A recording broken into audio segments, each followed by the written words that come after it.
तरफ वैश्विक ऊर्जा बाजार पर साफ दिखाई देने लगा है। इजराइल द्वारा ईरान की सबसे बड़ी गैस फील्ड साउथ पार्स पर हमले के बाद हालात तेजी से बदले हैं। साउथ पार्स को दुनिया का सबसे बड़ा प्राकृतिक गैस भंडार माना जाता है और यह ईरान की ऊर्जा व्यवस्था का अहम हिस्सा है।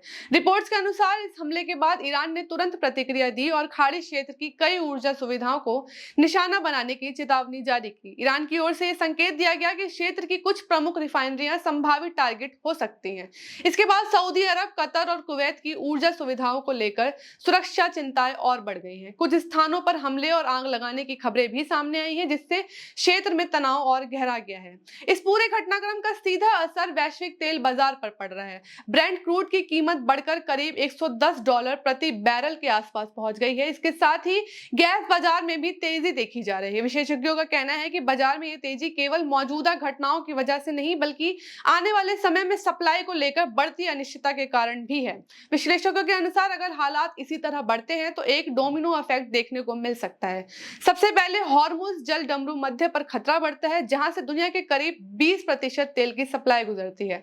दूसरा, अगर इस क्षेत्र में सप्लाई बाधित होती है तो वैश्विक बाजार में रोजाना लाखों बैरल तेल की कमी हो सकती है। तीसरा, साउथ पार्स जैसे बड़े ऊर्जा ढांचे पर हमले से ईरान की उत्पादन क्षमता पर असर पड़ सकता है।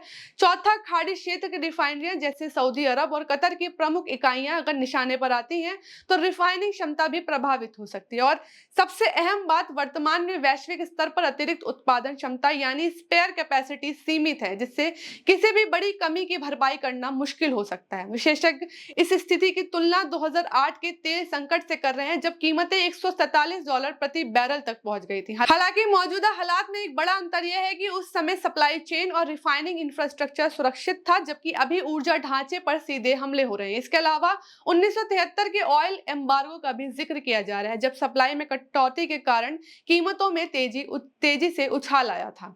हालांकि यह भी स्पष्ट करना जरूरी है कि फिलहाल वैश्विक सप्लाई पूरी तरह बाधित नहीं हुई है, लेकिन अगर तनाव और बढ़ता है और ऊर्जा सुविधाओं को बड़े स्तर पर नुकसान पहुंचता है तो तेल की कीमतों में और तेजी देखी जा सकती है। कुछ विश्लेषकों ने $200 या उससे अधिक कीमत की संभावना जताई है, लेकिन इस तरह के अनुमान अभी निश्चित नहीं है। फिलहाल दुनिया की नजर मध्य पूर्व की स्थिति पर टिकी हुई है।